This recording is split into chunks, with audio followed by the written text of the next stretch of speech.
Yes, right.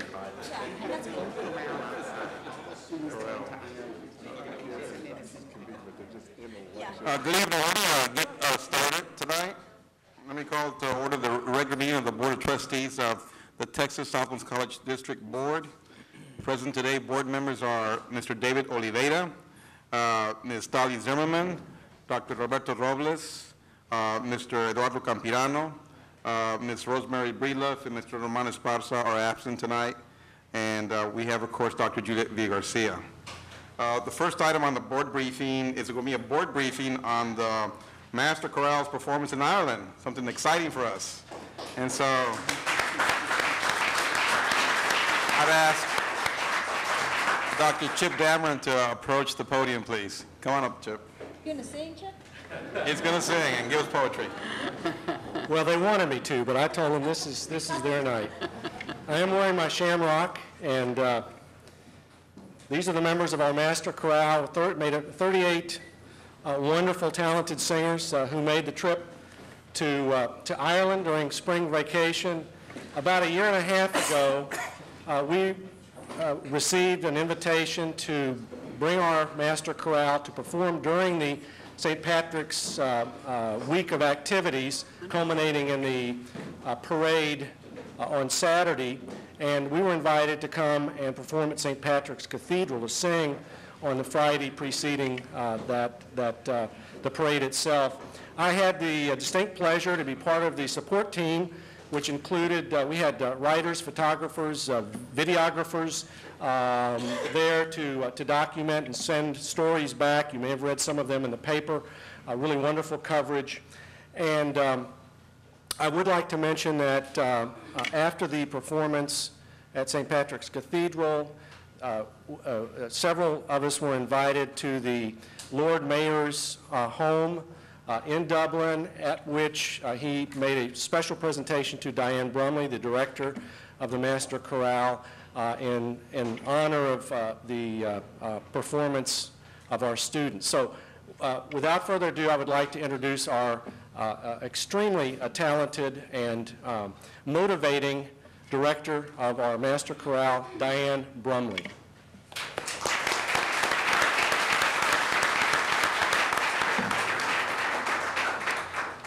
Ladies and gentlemen of the board, President Garcia, guests, we thank you for the opportunity to be here today to tell you a little bit about our most exciting trip to the wonderful country of Ireland.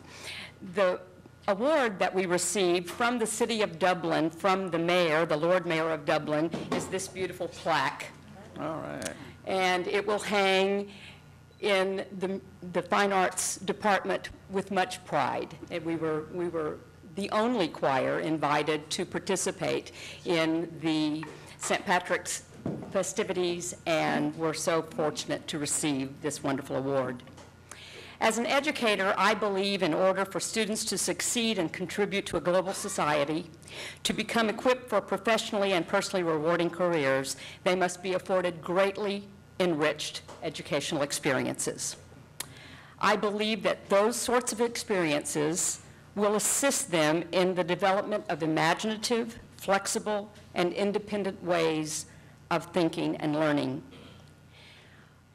I have found in my career that with students like our students, enriched educational experiences cause them to become intellectually affluent. One might say that it levels the playing field. I think that when you view the video that we are about to show you, you will find that our trip to Ireland was indeed such an experience, truly an educationally enriched experience. We'd like to show you our video. Family, friends, and even this little guy showed up early on the morning of Saturday, March 10th to wish the students in the Master Chorale a fond farewell. The 37 chorale members boarded a bus from campus to take them to the McAllen Airport for their 8-hour transatlantic flight to Ireland. All my friends have been like, you're not going to be here for spring break, you're not going to be able to go out to the island. And I'm all like, I can go to the island any time of the year. It's always going to be there. But the chance to go with a lot of my friends, with the faculty who are absolutely wonderful, and to go all the way to Ireland, tour 4 cities, sing in 3 cathedrals, is a chance of a lifetime, and it's something that I cannot pass up. Not all the group was quite prepared, as one member accidentally forgot his passport. But the luck of the Irish was with Michael Espinosa, as he was able to find his passport, take a later flight, and reunite with the group. For many of the students, this was their first trip abroad. Heathcliff Lopez got into the spirit. He had his braces dyed green for the trip. His parents surprised him and drove all the way from Laredo to send him off. You know, after they found out I wasn't joking, they were excited, but at the same time really nervous. And even now, you know, I spoke to my mom last night, and she's still jittery. You know. After their long flight, the students finally arrived, and nothing prepared the members of the Master Chorale for what Ireland had in store for them. First stop on the tour was Quinn for a night of medieval mirth. Jorge Torres was even asked to be one of the royal guests, which tested his acting skills. Mainly, I try not to think about it. It's more having fun. I'm very well accustomed to crowds and peoples and theater. During their week-long trip, students toured some of the most famous landmarks. The Cliffs of Moher, where Ireland meets the Atlantic Ocean, provided one of the most astonishing views, towering over 700 feet. They kissed the Blarney Stone, which, according to legend, kissing the stone endows the kisser with the gift of gab. And they toured the stunning Calmore Abbey in Connemara. More than I even imagined in pictures, more than I even saw in pictures. It's beautiful. Lots of ruins, lots of old buildings. It's beautiful. Touring Ireland also gave students a chance to become immersed in everyday life and culture of the country. They took part in a traditional Irish evening at Abbey Tavern, complete with Irish step dancing. They walked the halls of the over 400-year-old Trinity College campus while viewing the Book of Kells, written in 800 AD. In Connemara, they learned the art of jewelry making out of 300-million-year-old marble and saw the art of creating ornate Irish crystals. So it's a complete art, and I think it's just a blessing being able to be here and just seeing such beautiful work. I'm really, really lucky. But nothing could surpass the opportunity to sing in some of the world's oldest cathedrals. Touring from Limerick to Dublin, the chorale wowed the crowds as they gave a big Texas welcome to the Emerald Isle. In general, we did very well with the concerts. In that very sacred ground that was that cathedral, with the cemeteries outside and with all the memorial plaques on the columns. I mean, to me, it was holy ground. To me, I just told myself that I need to perform well in the concert, and I think we all did. The highlight of the trip came when the students performed in none other than St. Patrick's Cathedral, the church of the patron saint of Ireland. Performing with the choir in an auditorium is one thing, and then performing in a cathedral like St. Patrick's is something else. That's the crowning moment of the entire trip. There's something very special about a performance like that. Simply to have received the invitation to perform for the St. Patrick's Festival was one of the most exciting things that's happened to this young group of singers. But before heading home, the group joined millions of revelers from around the world in Dublin for Ireland's biggest celebration, St. Patrick's Day. Parades, Irish flags, and kitsch was a fitting end for this trip of a lifetime. The students arrived in the valley late Sunday evening, just in time when classes resumed on Monday after spring break. Being a first-time traveler, I enjoyed the trip, And of course, I'll never lose my passport again. But yeah, I love the trip. I wish I could come again. 3, 2, 1.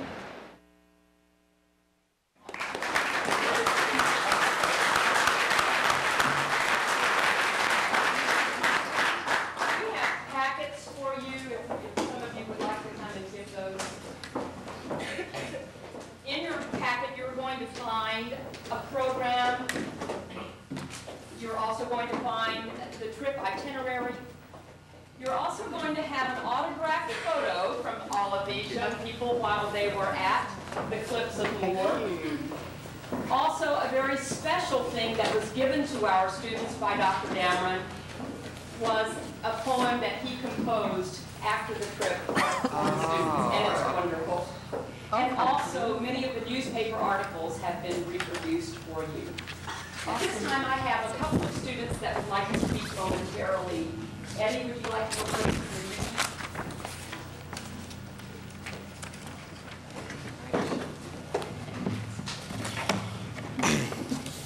Good evening. Have you ever looked at a portrait and imagined yourself within its frame? Well, this is the sensation I embodied virtually the entire trip to this quaint but extravagant island. First off, I would like to bestow my greatest amount of gratitude to all of you who helped us, supported us financially, and just being there with us on the trip. Well, Ireland, there's not a whole lot that I could say. For instance, words could not express the type of emotions we beheld, so I guess I'll let John Galbraith say it. There is certainly no absolute standard of beauty. That precisely is what makes its pursuit so very interesting. Thank you.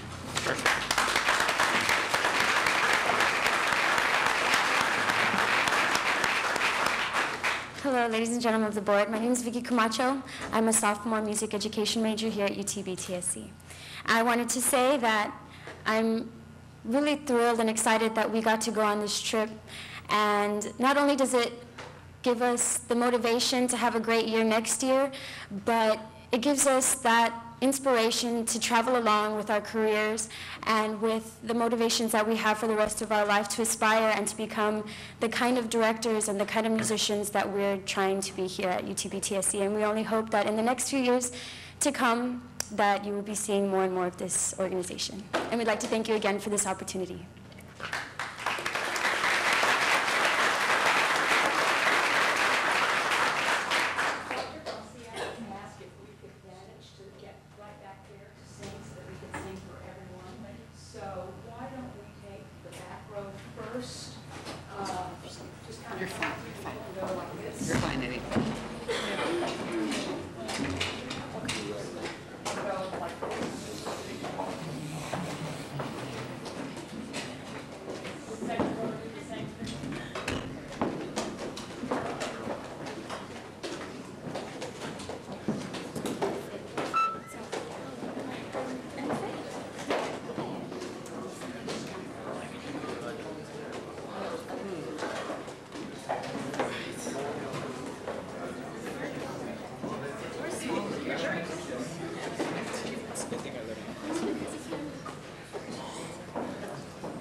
We thought a rendition of Danny Boy might be an appropriate thing for the evening. Oh, yeah, there's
Yes. Beautiful. Thank you. Oh, how beautiful.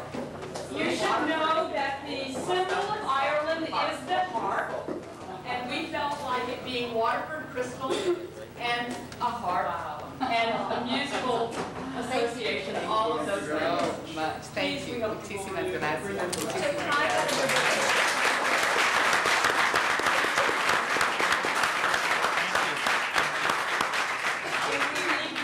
Blessing.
Just let me add how beautiful that song was, and Danny Boy.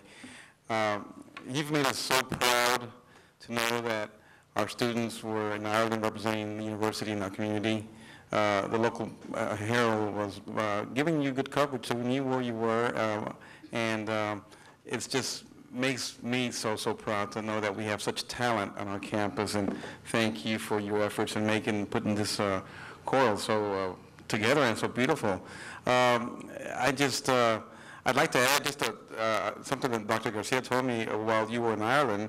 She had mentioned to me that she had mentioned a gentleman had met a gentleman at a conference, and I was thinking it was in Arizona somewhere, Albuquerque, New Mexico somewhere, and in Phoenix. And then they met, Dr. Garcia is president of the university. Later on, she received a phone call saying that he was in Ireland and he had seen the choral. So you were our ambassadors, and you brought so much joy to this institution and so much proudness to this board. I want to thank you for that. And I'm just floored. I like music, I love music, but I'm floored with your talent. So congratulations. Now I understand a little bit more about Ireland and about the Blarney Stone, and it makes me understand more David Rivera now. Because if anyone wants to get together, it's, where are you, David? He's outside talking, so again, I'd like to have the other board members so into the fine arts address at this time, please. Thank you, Chairman, Mr. Chairman. I am really emotional about this. This is fantastic. Ms. Brumley, I want to thank you for unleashing the potential of these young men and women. It's really touching, what you have done. Also, I'd like to thank you all for representing not only UTB-TSC in Brownsville, Texas, but the United States of America. Thank you.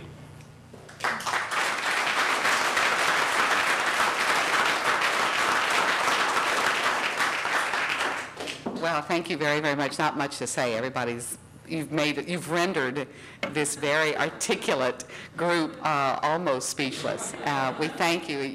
We are overcome with great happiness, and I think Dr. Robles said it best. Thank you for unleashing this great potential. It is the greatest gift of all. Muchísimas gracias a todos.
David needs to leave at 6:30 and he wants me to move up the partnership fair. Can we do that? Okay? Sure, I have no problem with that.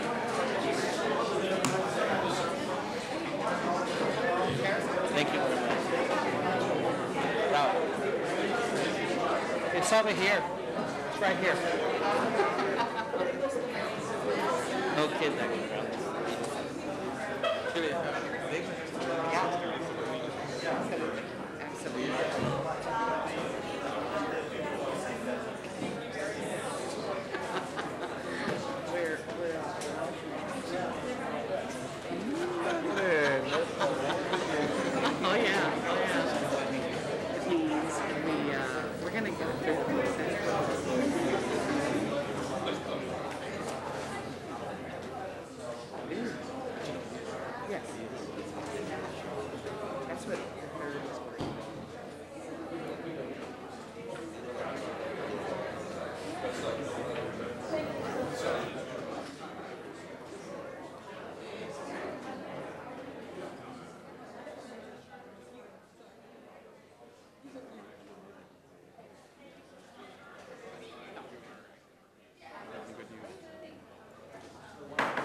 I'm going to just change the agenda items a bit because Mr. Oliveira has to leave at 6:30.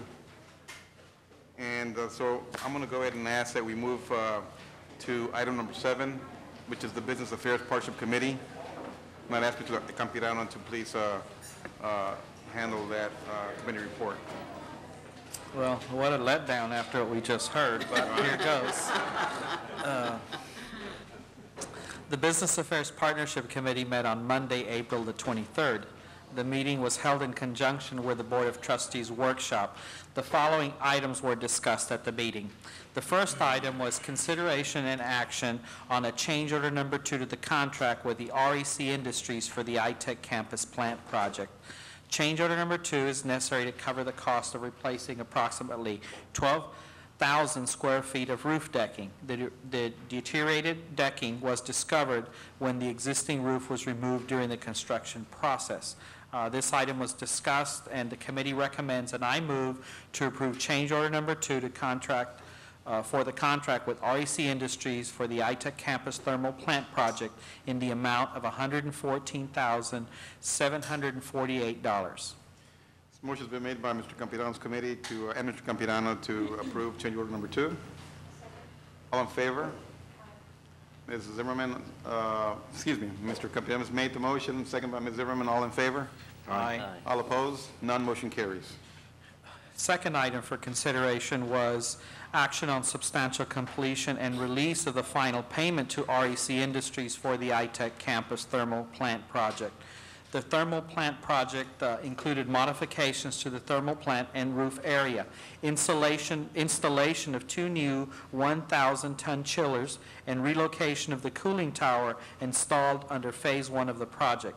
The project management team and the project engineer conducted substantial completion inspections during the first week of April. The committee recommends, and I move to accept substantial completion of the iTech campus thermal plant project and authorize the Assistant Vice President for Planning and Construction to close the project upon completion of punch list items and issue final payment. So moved. Motion made by Mr. Campirano, second by Dr. Robles. All in favor? All opposed? None. Motion carries to accept the substantial completion of the iTech. The only note on that would be...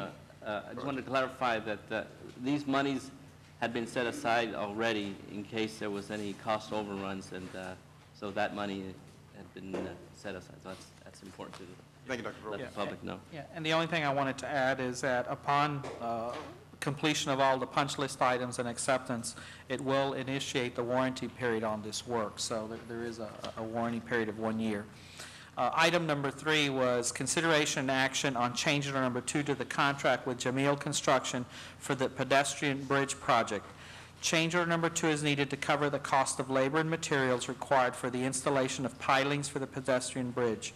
Approximately 1/2 of the pilings required additional drilling and splicing to meet construction requirements.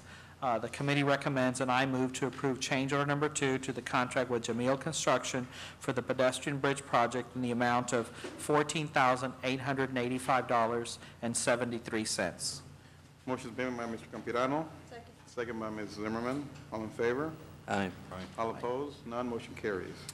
Last item we had for consideration by the committee was a consideration and possible action on bid for general property insurance.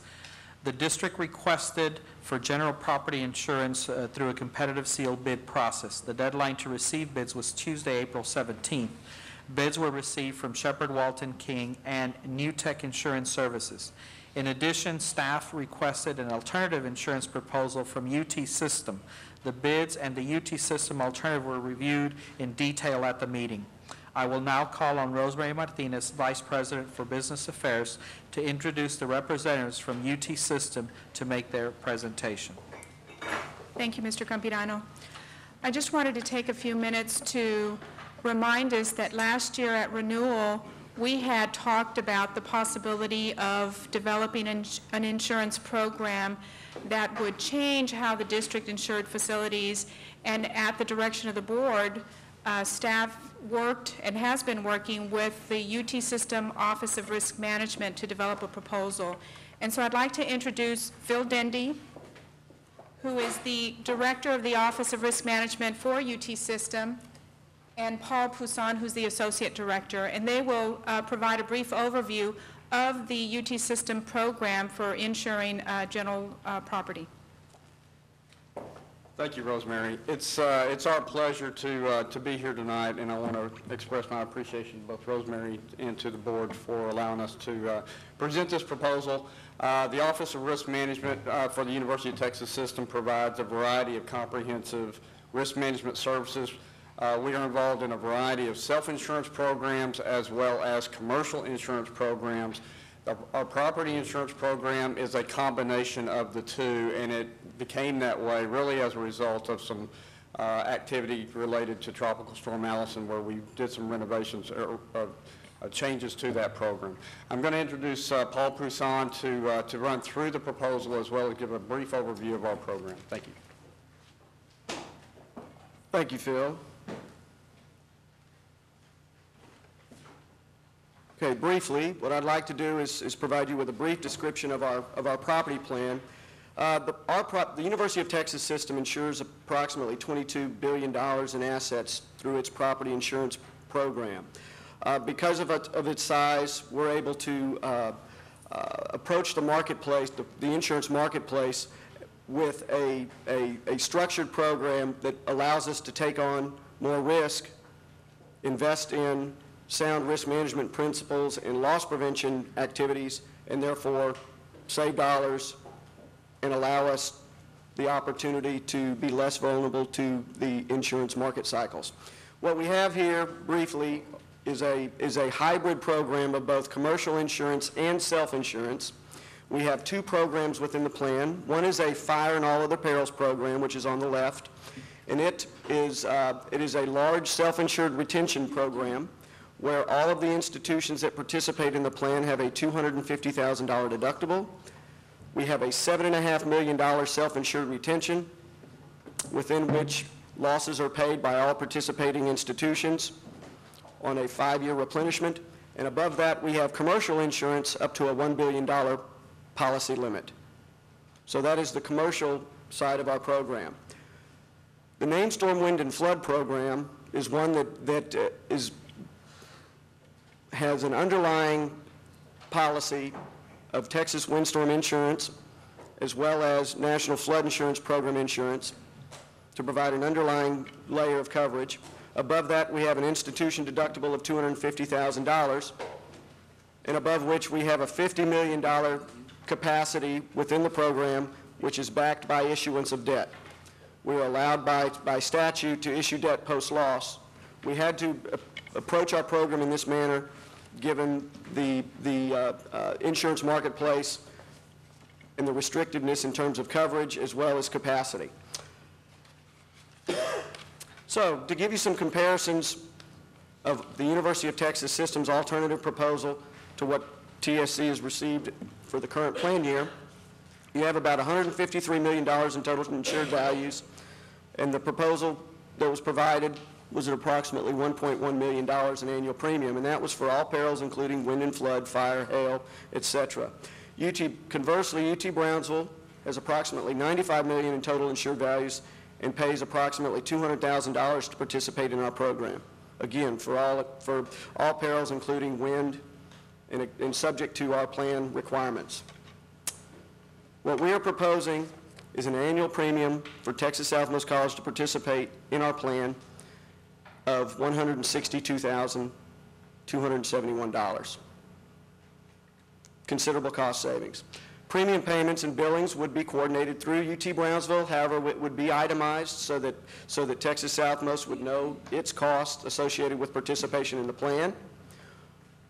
One thing that we would require, like we do all participating institutions, is that Texas Southmost would continue to purchase its national flood insurance policies. You have a couple of those, as well as the Texas Windstorm Insurance Association policies to participate in the plan. The estimated premium for those, as I understand it, is approximately $460,000, which yields, if you all elect to participate in the plan, of a annual cost savings of approximately $500,000. As I mentioned at the beginning of my presentation, we believe in sound risk management principles and loss prevention. So one of the things that we will do is we would have our insurance company come out and inspect Texas Southmost College facilities and provide us with recommendations within 90 days on areas where we can improve in terms of property conservation to prevent the potential for significant loss. And after that, there will be recommendations made. Texas Southmost, another condition would be that Texas Southmost College would use at least 50% of any premium savings each year to implement some of the recommendations that are provided by the insurer. Again, to harden the target, if you will.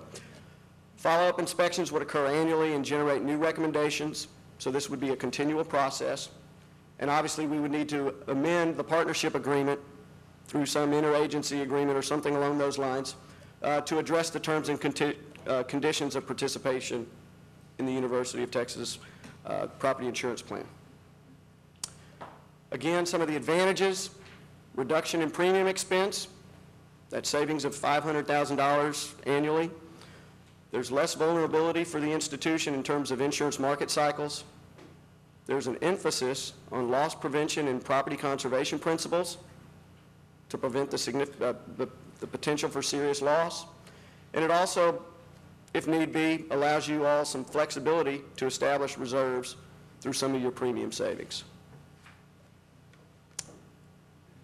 Any questions? Let me begin by saying one is that since it was a joint workshop, with the exception of Dr. Robles, everyone here attended, so we're kind of getting this for secondhand. But I think it would be just real good just to summarize real simply. Essentially, this is the situation. Our premium for coverage in 2006 fiscal year was $1.4 million. What we have budgeted this year's budget for coverage is $1.4 million.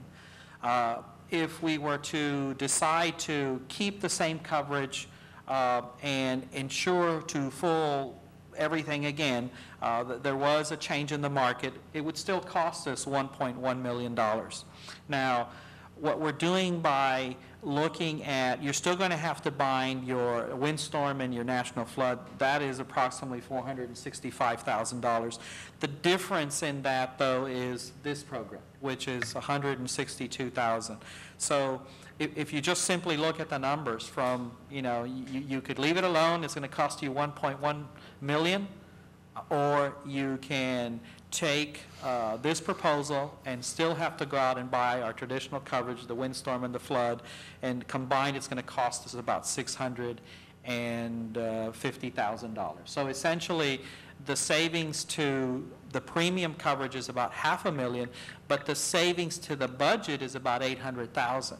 Now, what the committee did say was that it agreed and recommended that we take this plan, but also that we look at that whole amount, the budget savings, and look at it to say, okay, we know that some of the premium savings is going to have to go into mitigation, but there's also a lot of maintenance issues that are going to come up that are going to help us in the future, is to look at that whole budget savings and say, how can we take that money and either reserve it or use it to help mitigate our costs in the future.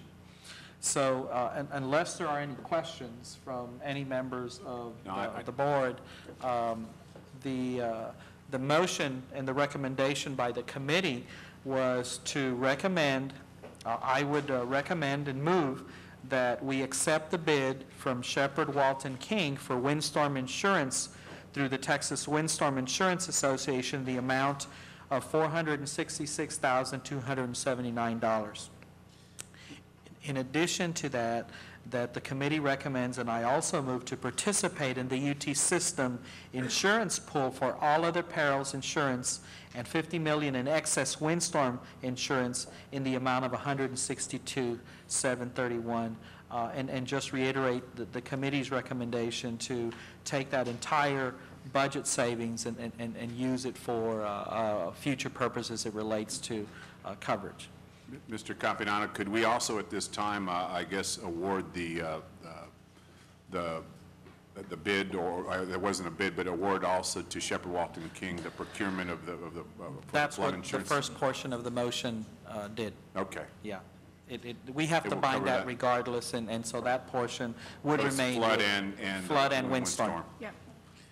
Dr. Robles, I know that you weren't available for the workshop, and do you have any questions concerning this bid, this motion? It looks like it's a logical move for cost savings, and in light of the known fact that, as I was alluding to earlier when we had a conversation, that the government is giving us less and less money to function, and yet we still have to keep our doors open. So this is an important move for us. Additionally, I would ask you to continue to look for further cost savings down the line for us if we do go ahead and participate with your program. We'd really appreciate that. I'd just like to add, I know last year at this time we were looking at a $1.4 million premium, and we were all just sick. I mean, for us, that's a tremendous increase, and it was brought about, of course, by the hurricanes that ravaged the Texas coast and other factors as well. And at that time, we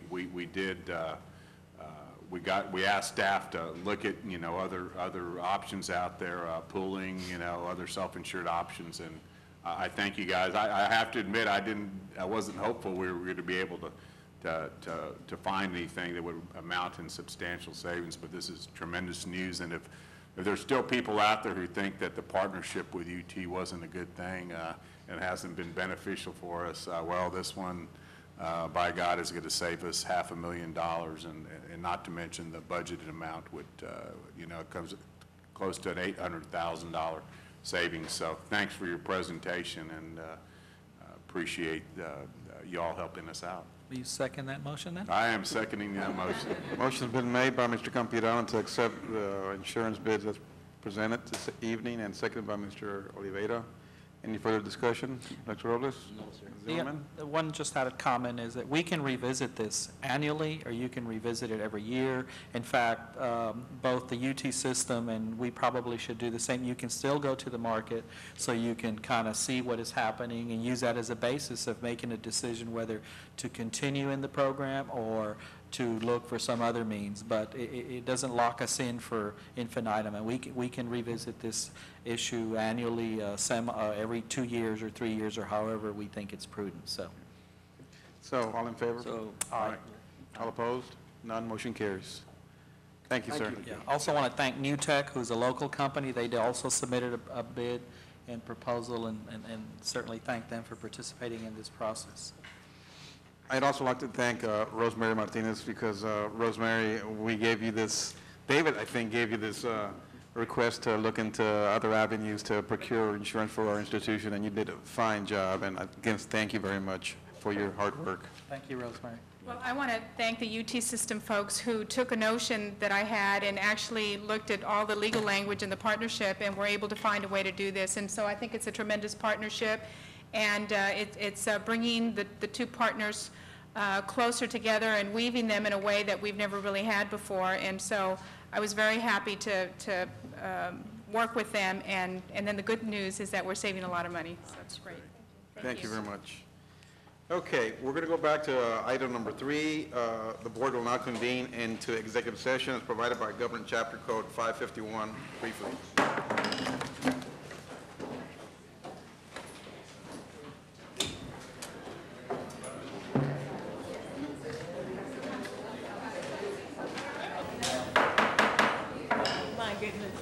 Thank you. Sorry for the delay. We're back on executive session, back from executive session, back in regular session. We move on to item number 4, is consideration and possible action on matters discussed in executive session. We start off with a contract and resolution for the purchase of Fort Brown Villa unit number 6D, section 2 in Brownsville, and that is for the purchase price of $39,500, which is equivalent to $40.64 per square foot, which is pretty much in line with the previous sales that we have had in that area, purchases in that area. So that's for a motion to approve and the contract and resolution. So moved. Motion's been made by Dr. Robles, second by Ms. Zimmerman. All in favor? Aye. All opposed? None. Motion carries. Next is the consideration on the contract and agreement, which includes the acceptance of land from a private donor and a long-term lease agreement for adjacent submerged land from the city of Port Isabel. Ask for a motion to approve the contract and agreement and any auxiliary documents that are needed for that agreement and contract. So moved. Motion made by Dr. Robles. Is there a second? I will second that. Second by Mr. Campirano. All in favor? Aye. All opposed? None. Motion carries. And you are abstaining. Both from deliberations and action. Okay. Next item is the utility easement for the Brownsville Public Utilities Board for the ITIC campus. I ask for a motion to approve the easement. Second. Moved by Mrs. Zimmerman, second by Dr. Robles. All in favor? Aye. All opposed? Mr. Chairman, let the record reflect that I did not participate in discussion nor the vote on this item. The record so shall reflect, Mr. Campirano. All in favor? Aye. All opposed? None. Motion carries. Item number 5 on the agenda is the approval of the minutes of March 1st. I'll ask for a review of the motion of the minutes and a motion to approve. Motion to approve the minutes as presented. Motion's been made by Mr. Campirano, second by Mrs. Zimmerman. All in favor? Aye. All opposed? None. Motion carries. Item number 6 is speakers to agenda items and public discussion. We have Mr. Abraham Ponce to address the board. Mr. Ponce, would you approach the podium? Good evening, board members. Dr. Garcia. I just came tonight to say this will be my last meeting as student government president. I'll be here next meeting to present the new incoming president, Rogelio Chanes, and he's going to do a good job. I have the utmost confidence. And he's actually the first student to be elected to a position without setting a foot on campus. He is an online student. He is a legislative aide up in the legislature, and he got voted in by the students, and he didn't even have to come to campus. So that's, I guess, a little history tidbit. And if you're wondering why, well, I was his campaign advisor. So, and the other thing,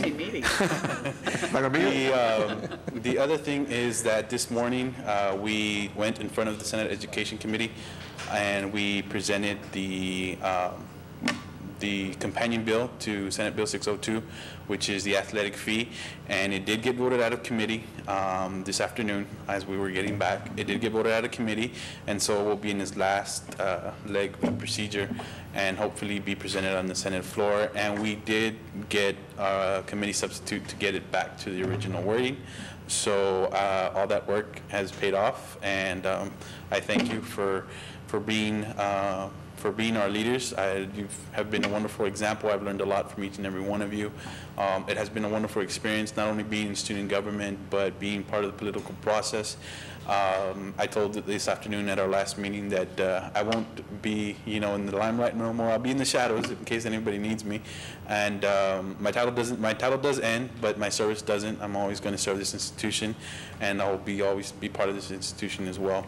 So I'd like to thank you and thank everybody. It has been a wonderful experience. Thank you. Thank you very much.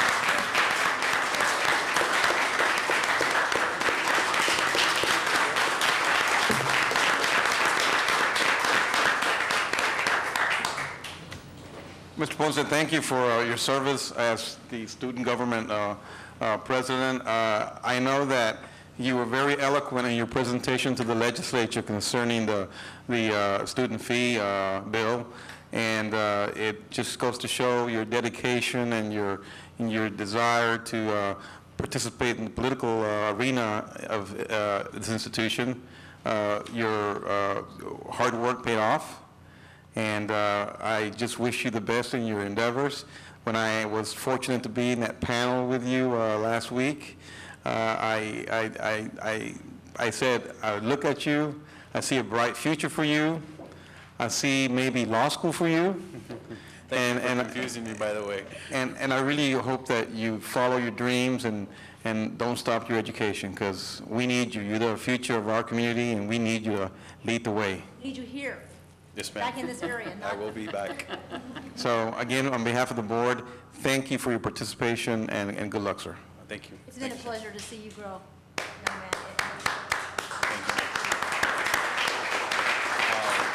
young man. One more thing to Dr. Garcia, and I just wanted to say this. Dr. Garcia, you probably have been the best history, English, ethics, sociology professor I've probably ever had, all wrapped into one. Thank you, Dr. Garcia. Well, okay, I get my moment at the mic then. I would like to publicly thank Abraham Ponce for his stalwart leadership. This has been a very difficult year. It's been wonderful, it's been encouraging, it's been challenging, and we have had a chance to work together during every one of those moments.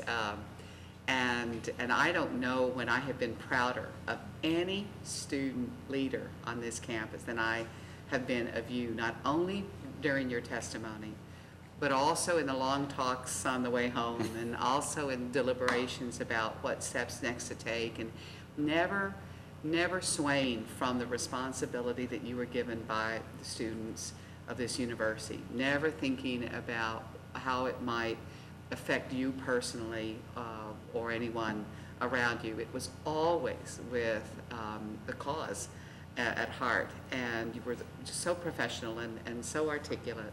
And I was so proud to sit next to you and watch the product of this university in you. Felicidades. You Thank have you, taught us a great deal. Thank you. It's been a pleasure to serve with you.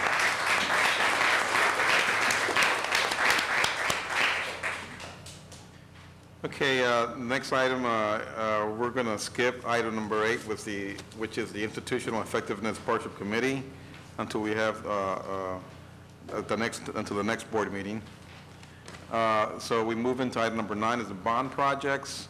We have a couple of resolutions authorizing certain proceedings, and I want to ask Dr. David Pearson to please touch on those projects. Thank you, Mr. Chairman.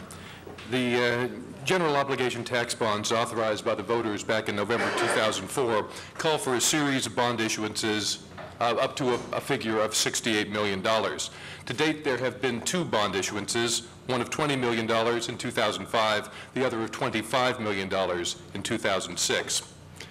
Maintenance tax notes are a debt instrument that available to the district to be used for renovation and for maintenance expenses. In 2006, $4.8 million in maintenance tax notes were sold. Here to present the capital financing options for the 2007 issuance of general obligation tax bonds and maintenance tax notes is Ann Berger-Entrikin, the district's financial consultant from First Southwest Company. Ann?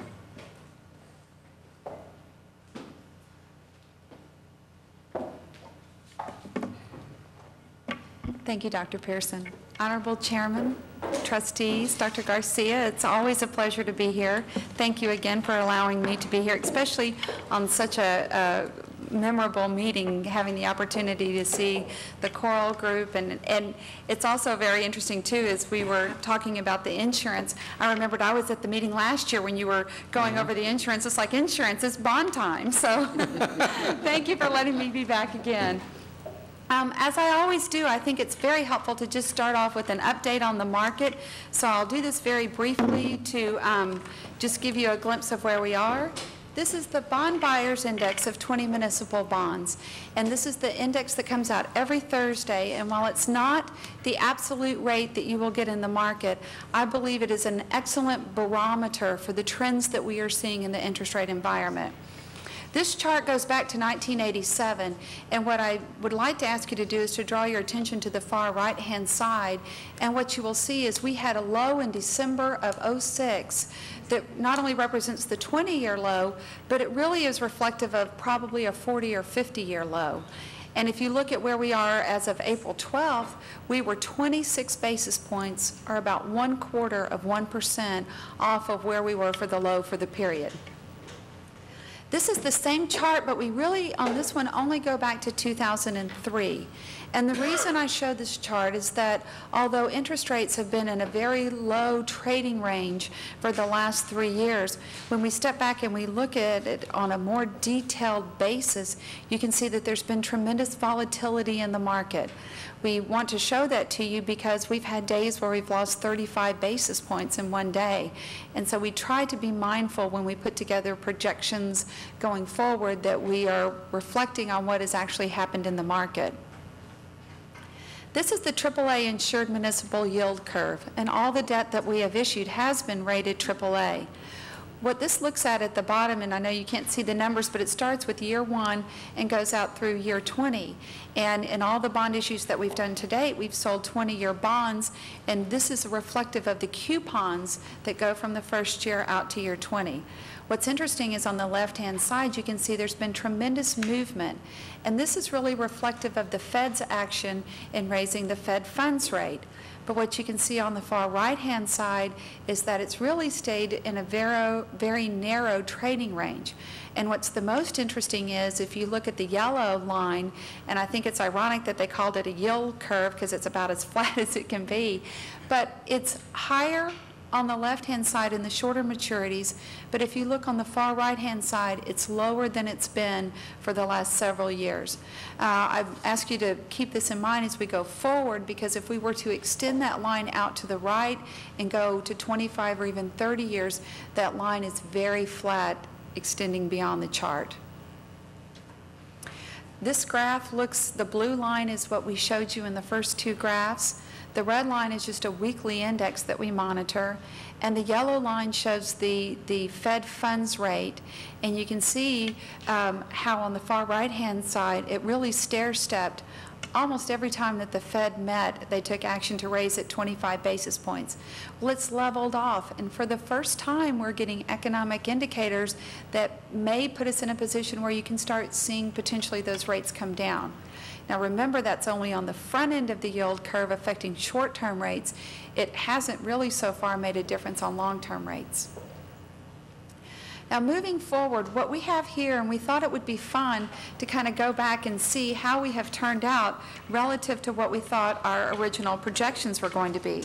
And it's very interesting, if we go back to the analysis that we did for the board in preparation for the original bond election for the $68 million, we thought that we were actually going to be selling bonds in 2005, 6, 7, 8, 9, and 10. And it's interesting, we were projecting $12 million bond issues in the last 5 years and only $8 million the first year. We were assuming interest rates of 5 3/4, extending all the way up to 6.25%. Well, if we go back and we look at 05, rather than selling $8 million, we sold the $20 million, and rather than a 5.35, we were able to sell those bonds at a 4.14%. And that was a reflection of not only very conservative interest rate assumptions, but also the fact that the market really got into a period where we were experiencing historical lows. We had anticipated in 2006 that we would sell $12 million, and we thought we would sell those at 5 3/4%.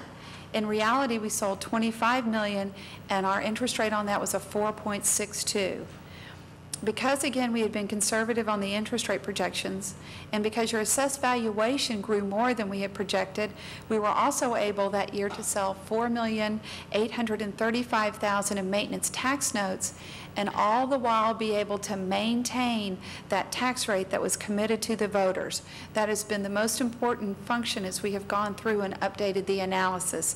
So it's kind of interesting to step back and realize that you sold about $25, $30 million more over the first two bond issues than we had projected, and we've been able again to maintain the commitment to the voters of not going over that 3.8 penny increase.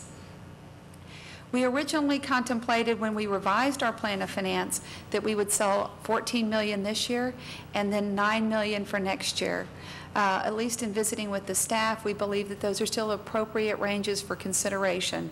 But again, unlike the 5.75 that we assumed last year, we are very optimistic that we will bring something to you much lower than that for your consideration.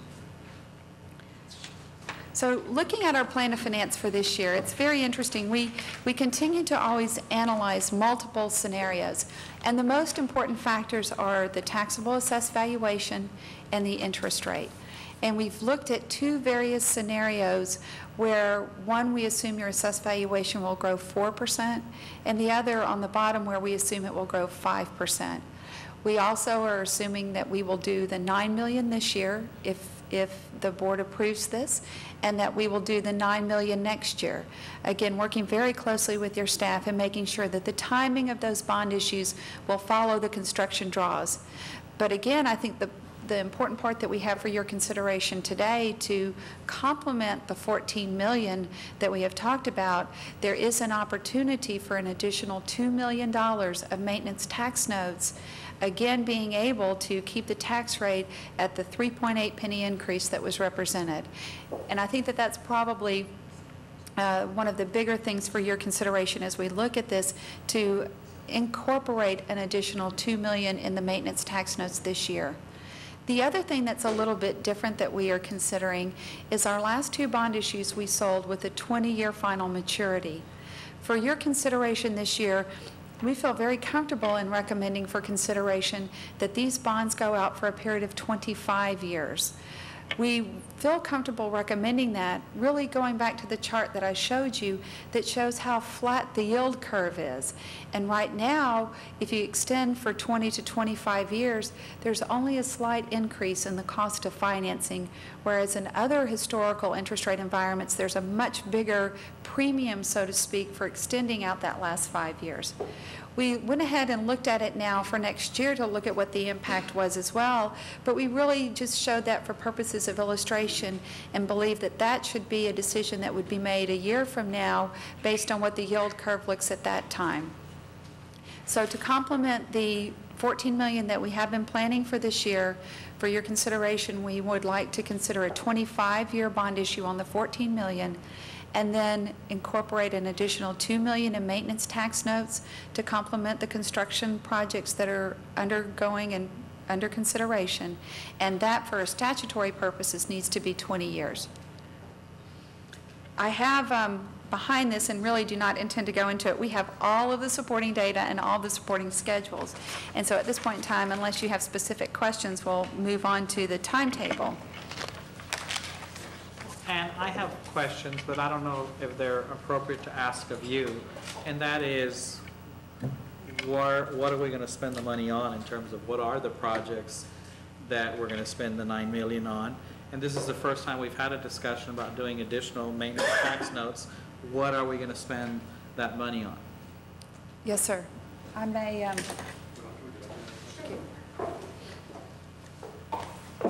Mr. Campirano, the Board of Trustees will get the opportunity to allocate the funding received from the maintenance notes during the budget discussions that are happening in June.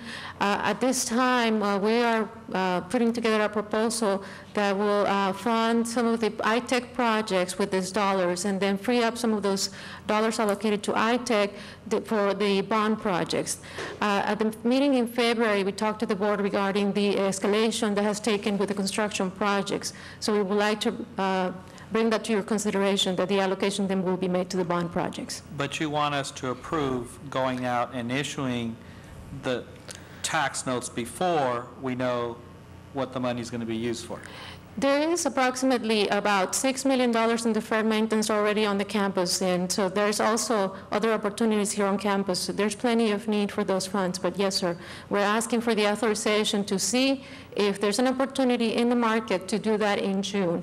Now, is the proposal for option A, version 1, only will allow us to obtain $450,000 on maintenance notes.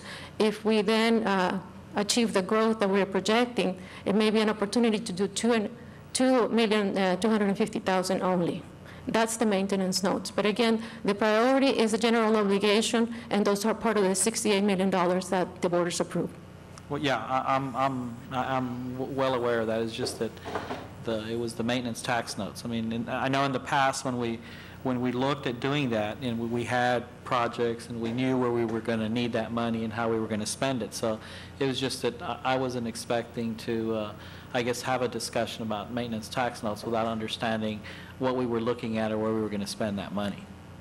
What we can propose at this time, if you would allow us, then reach out to the market and see what it is. We don't bring the proposal back to the board until June.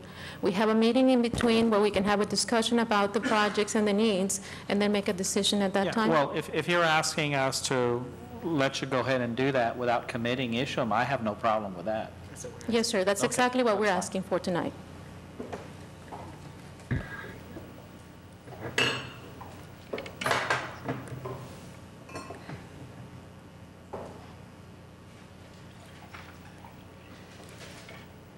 We now have the proposed timetable of events, which begins with the meeting this evening, where we are discussing the plan of finance and the proposed timetable of events. We will begin immediately working on the disclosure documents and our coordination of efforts with the rating agencies and the insurance companies. What this allows is that we would not actually consider pricing the transaction until June 19th and 20th, and then be back before you for your final authorization and approval on June 21st. So, Mr. Campirano, that does afford some opportunity at the May board meeting for you to give us clear guidance. We can initiate the process, move forward, and if at that point in time there's the decision not to move forward with the maintenance tax notes, that gives us plenty of time between your May board meeting and the June selling of the bonds to remove that component of the bond sale. We would, if we move along this timeline, we would be able to close and have funds available July 24th. One of the other things we would like for your consideration this evening is to think about the syndicate related to selling the bonds. When we began this process, we came to you and with great guidance from the board, put together an underwriting syndicate that was comprised of all the firms that are a broker-dealer in Cameron County. And those firms are A.G. Edwards, Bank of America, Edward Jones, J.P. Morgan, Merrill Lynch, UBS, and Wells Fargo. We complemented that group of firms with two minority-owned firms, Cabrera Capital and Estrada Hinojosa. And so what we have been doing is we have endeavored to try to rotate among the firms in the underwriting pool, trying to give each firm an opportunity to senior manage a transaction. Estrada was senior manager for the bond issue in 2004, J.P. Morgan for the bond issue in 2005. For the Wellness Center, we had Cabrera Capital senior manage. For the Student Union, it was UBS. For the combined transactions we did in 2006, it was A.G. Edwards. And then for the combined fee refunding and new money, it was Edward Jones. In addition to trying to rotate amongst the firms in the pool, we have also been keeping a scorecard, so to speak, and with every one of the bond issues, we tracked who the senior manager was, who the co-manager firms were, and on the respective transaction, how many orders they turned in related to it. Because we think it's important while we are giving them an opportunity to be a part of the syndicate, we also want to ensure that they are really bringing value to the syndicate. And it's a balance between rewarding performance, but also giving opportunity to firms to show well, so to speak, in the transaction. And working again very closely with your staff and reviewing the results of the bond sales that we've had so far to date, and also being mindful of having an opportunity to rotate and give as many of the firms in the pool an opportunity to senior manage. The syndicate that we have for your consideration on this transaction would be Bank of America to senior manage the transaction, complemented by the firms as co-manager Wells Fargo, Cabrera Capital, and J.P. Morgan. With that, I would be happy to answer any questions that you have related to the timetable, the proposed structure, and also the proposed underwriting syndicate. Eddie, do you have any questions, Eddie? I'm digesting this information. Who was the minority underwriter on the last issue, you said? The minority underwriter on the last transaction was Estrada Hinojosa. Okay, so this time it would be Cabrera Capital that would be the one of the underwriters. Yes, sir. And both Cabrera and Estrada Hinojosa have had opportunities to senior manage transactions in the past. If you go to the previous slide, please. Yes, sir. How do you decide how to kind of go into this rotation? And obviously, you have and I'm actually naive about all these issues of bonding and all that, but 3.6 million under Estrada Hinojosa and 24 million under A.G. Edwards. I mean, what's going on there, and how do you justify one versus the other, and you're going to keep them from being fighting over these bonds? That's an excellent question, Dr. Robles. What is interesting, too, is like if we go back to the 3.6 million transaction where Estrada Senior managed, you will note that they were the only firm. They were able to have 100% of the bonds on that transaction, and that was really sort of our kickoff of the pool and the underwriting syndicate. If you'll look in all the others, you will see, like, for example, on the $19 million transaction, while J.P. Morgan Senior managed it, there were a total of 5 firms that participated in that transaction. On the $13 million transaction, we had 4 firms. On the Student Union, 4 firms as well, and that was only an $8 million transaction, but we had 4 firms participate. Okay. And so what we're endeavoring to do is to try to have the issue size match what the size of the firm is, and look at their capital, look at their experience, but again, also trying to create balance so that we give each of the firms in there a meaningful participation. Thank you. And on the footnotes, when you say that one underwriter was selected as co-manager originally, but then has to be withdrawn from the syndicate, what does that mean? In the particular... When did that happen? Yeah. Yes, sir. In the particular transaction on the first one, we had originally recommended the firm of Estrada Hinojosa to be part of the student union refunding bonds. That is a revenue credit, which is a little bit more specialized, and they came back to us and they respectfully requested that they were not sure that with their targeted markets in the underwriting capacity that they would bring as much value to the transaction for a revenue bond issue. So they respectfully requested to be dropped from that syndicate, but then given an opportunity to be a part of a syndicate for the tax bonds where they really felt like they could bring more value in the investors that they have to that transaction. With UBS, it's very interesting. Sometimes we see with the Wall Street firms that they have more rigid pricing practices, and that happened to be at a point in time where they had shifted to a very rigid credit review process, and they just were not able to meet our timetable. Not that the banker said there's no question that it would be approved, but it was just a more standard, took more time on a rigid approval process, and they were just not able to meet the respective timeline that one particular transaction. Thank you, Ann. What else? Questions? Thank you. Yes, sir. Thank you. Okay. If there are no other questions of Ann at this time, thank you, Ann. Yes, sir. I would ask for a motion to approve, to adopt the resolutions. So moved. Motion's been made by Dr. Robles, second by Ms. Zimmerman. All in favor? All opposed? Discussion? None? Motion carries. Thank you, Dr. Pearson. So then we move on to Dr. Pearson again with the construction report. Thank you, Mr. Chairman. Before we begin, I'd like to just underscore the TSC District Office's commitment both to seeking board approval before issuing maintenance tax notes and to solicit the counsel of the board with regard to the allocation of the funds which result therefrom. Thank you. A lot of things are happening on campus. One of the things that's happening, the first one is some of you were present at this just a few hours ago. The Neutra House, under the loving hands of Larry Loff and his crew, is turning into an architectural gem.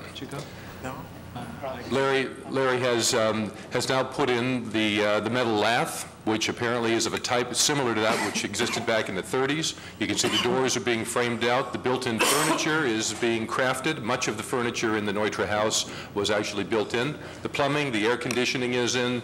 Larry tells us that plaster will be going up in the next several weeks. Another project on campus which is nearing completion is the Leitner Student Center, which will be used for academic advising. As you can see, the walls are up, the drywall on the walls, the air conditioning ductwork. Much of the electrical work is finished. The ceilings will be going in the next several days, and the facility will be open for academic advising by the beginning of next semester. Finally, we have what is turning into one of the gems of our campus. Some of you may remember this. This is what this corner near the bookstore looked like once upon a time about 2 years ago. In the spring of 2005, demolition took place. This is the old auto body shop. Obviously, demolition results in a job site, an empty lot, and this is the view at that time looking from what's now the Sculpture Center. The walkways were put in, the paving stones were put in. This is earlier this winter, and this is what the George Truan Sculpture Garden looks like today. One of the prettiest spots on the campus. You can see the Cavalry Building in the background. The shrubs are in, the sod is in, Dr. Garcia's fountain is in. And again, what we've done here is created one of the most pleasant, elegant spaces on the campus, and in conformity with that, we see an awful lot of students, faculty, and staff using the facility. Thank you very much. Thank you, sir, very much. It's amazing how we can change with progress a little corner like that, right? It's wonderful. Okay, item number 11 is the President's report, Dr. Garcia's report. Thank you. I understand that the hour is late, and so I'm going to really try to cover many things, but in a very condensed version, but some things that are time sensitive. We held 2 memorials on campus for the students of Virginia Tech, and it was very important, I think, for our students that those be organized, and they were well attended. One was on South Lawn, where students gathered for a picture and formed the letters V and T. That picture will be sent to students, faculty, staff, participated by wearing the colors of Virginia Tech and in taking the photograph, and that photograph will be sent to the university. Also, that evening, we had a candlelight vigil at the Student Union lawn. We had music. It was a slideshow with each student's picture on it.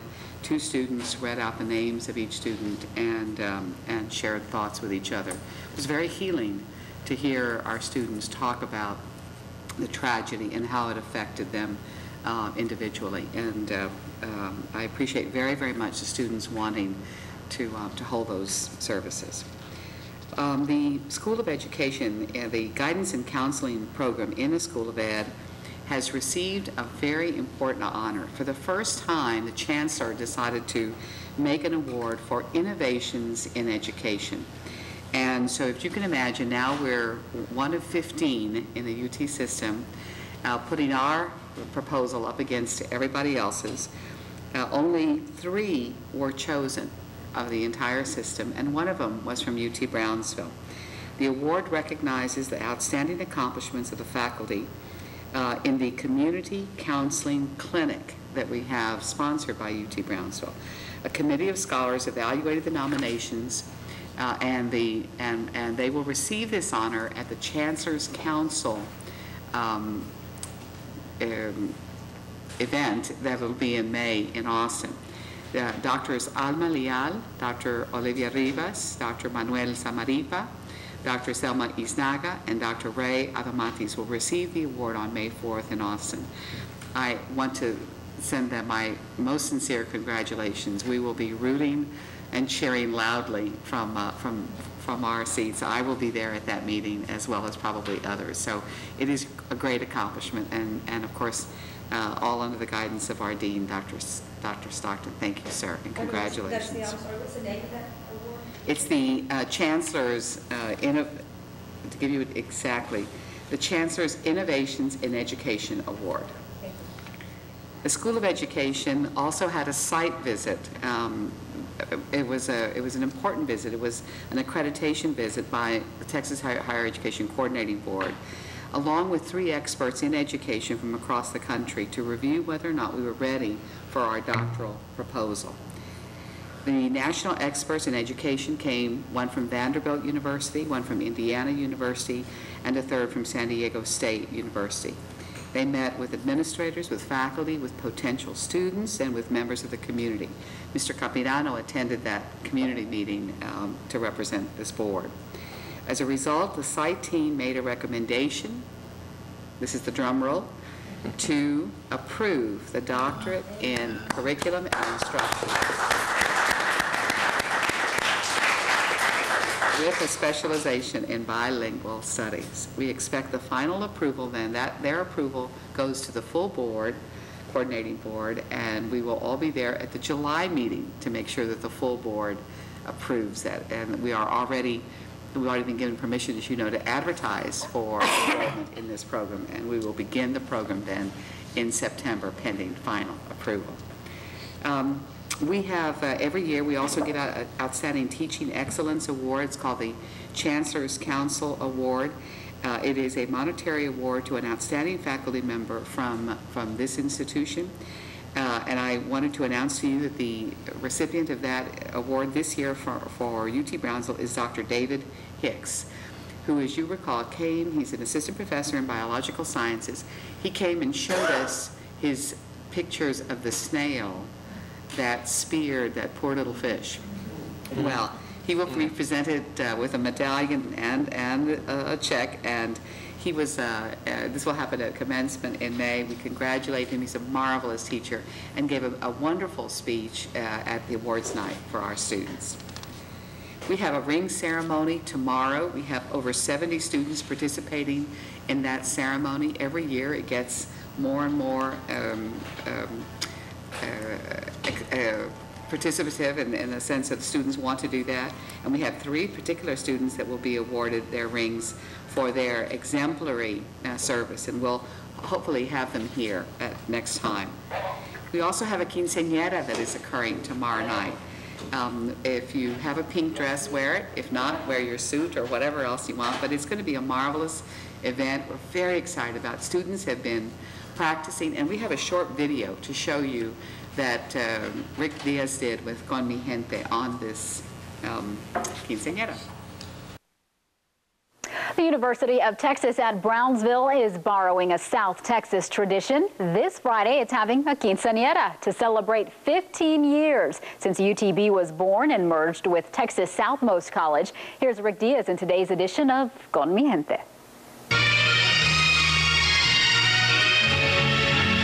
We're going to have 2 lines facing each other. Just bring in the circle this side. The students are practicing for this Friday's quinceañera. You know, in our culture, in our region, it's very common for, and it's part of our tradition, for a young girl when she turns 15, and actually a young man in some cases, to have a coming out party, a quinceañera. It was 15 years ago that former Governor Ann Richards signed the paperwork creating the University of Texas at Brownsville. University President Dr. Juliet Garcia says the merger of UTB with Texas Southmost College created a world of difference. The degree programs that we've been able to add, bachelor's degrees, master's degrees, and we're right on the cusp of beginning to offer our first doctoral program. None of that would have been possible without the partnership. Step in, step back. And everyone is invited to this quinceañera. It promises to be a major event. For student Chris Cisneros and his brother, they like that it's part of the university's history and a little like Dancing with the Stars. That's exactly what came to mind for my brother and I, because both of us have 2 left feet when it comes to dancing, and it's going great so far, and I really like it. It's got to be my quinceañera. And for Karen Bartnicki, it's the quinceañera she never had. And I told my mom, I wanna have my quinceañera, and that's it. That's the moment. And since the UTB-TSC merger, the university has grown to where previous graduates might not recognize the campus. To give it to you very, very simply, we will do more building in the next 4 years than we have done in total over the last 20. Hold on to your dress with the other hand. The quinceañera will be this Friday at Jacob Brown Auditorium, and it will be used to raise money for student scholarships. Happy quinceañera. For News Channel 5, I'm Rick Diaz, Con Mi Gente. Yes, yeah. It's what Rick Diaz is a good friend of the university's, and he got it. He understood what we were trying to do, and it was just captivated him. So he came on and he told the story. One man with one camera, he did that whole story by himself. It really was I thought he did a wonderful job for us. We have spring commencement, as you know, very, very soon also. We have over 900 students that are candidates for graduation on Saturday, May the 12th. We have a very special commencement this year, and that is, it's our first one where we divide up all our colleges and schools. And we're all a little nervous about it, and myself included, but I have been convinced that we will that it really is time to evolve to that next level. We had to herd the students through so quickly at our commencements out of concern for audience, and we would lose some of our audience in the process. So this is what will happen. We'll all convene together in the South Lawn for that first general ceremony, all meaning all the graduates, and they'll have chairs. There'll be a few extra chairs for a few of the parents and friends, but really it's for the graduates and the faculty. of course, for yourselves, and for our commencement speaker. We have our, as luck would have it, I said to the chancellor, "You've never come to our commencement." And he said, "Invite me," and I did, and he's coming. And so that's the good news, but he would have to come at the one we're experimenting with, of course.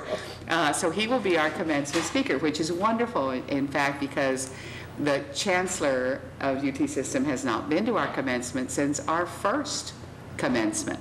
So it's fitting that Chancellor Udolph come and mark that occasion as well.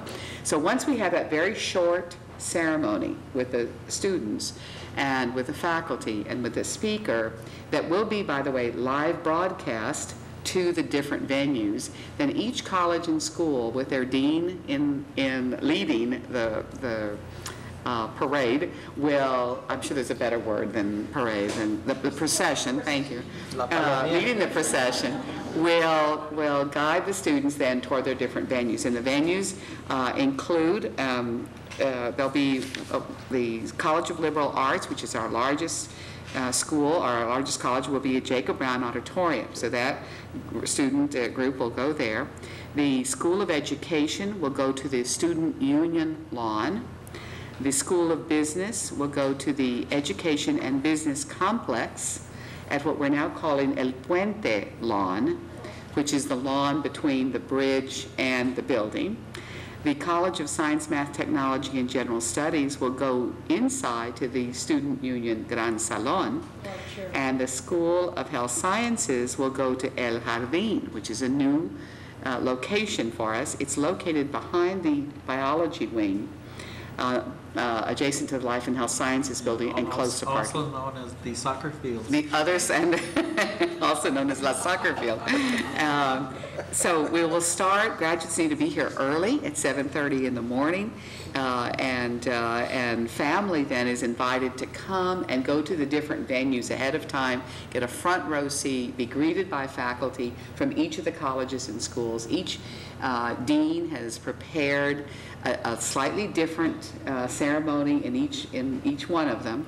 But the important thing is that every student will still get a handshake and an individual diploma, and all their teachers that they really care about are going to be there to congratulate them and their parents, and it'll be shorter for everybody. So we think it maintained the individualistic approach that we had wanted to guard so much. It maintains a ceremony of everybody doing something together that day, and it compresses the time. So we're very, very pleased about it, so we look forward to that. We have one last announcement, and that's about Carnegie Hall. Kristen Ezel, one of our students, started out here at UT Brownsville. She's a Harlingen student. She started out here not knowing that opera would become her world. She wanted to stay here just a year, as many of our students start out, and was interested in singing. But it was when she met Amy Brownlow, Professor Brownlow, that this new world opened up for her. And so we'd like to show you a story about Kristen Ezel.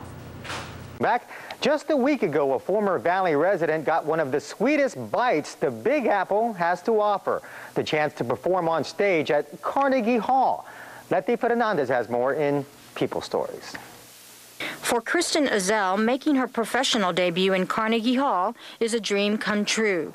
She got the call last April that she would sing in one of the most prestigious venues in the world. Carnegie Hall's a pretty big step in somebody's career, you know.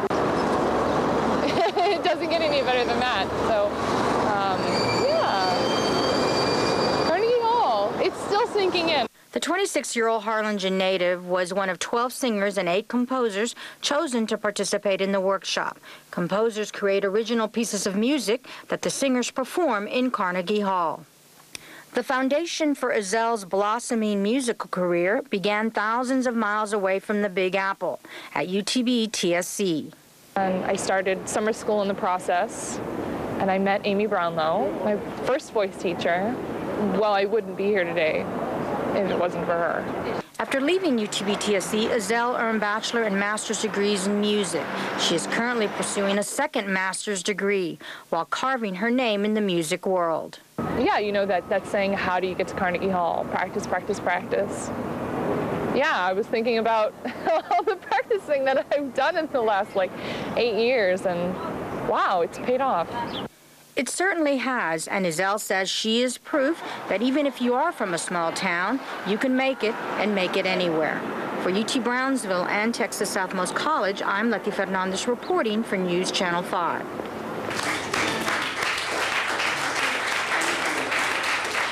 I think I have to make one final comment, and that's about Letty's work. Letty does some of the best stories for us, and she tells a story out of miles and miles of tape and interviews, and she and Norberto Martinez could put together a story that captures the spirit of what's going on. So kudos to Kristen Ezell, to Amy Brownlow, to our music department, to our College of Liberal Arts that launched this young opera star, and to our own folks for all the work they do to support them. They went to be part of it with her in New York. That concludes my report. Thank you, Dr. Garcia. Very interesting. Proposed meetings for the board are as follows: May 31, June 21, the month of July we shall have no meeting, August 30th and September 27th. If we don't have any more announcements, I'll entertain a motion to adjourn. Do it. So moved. Thank you.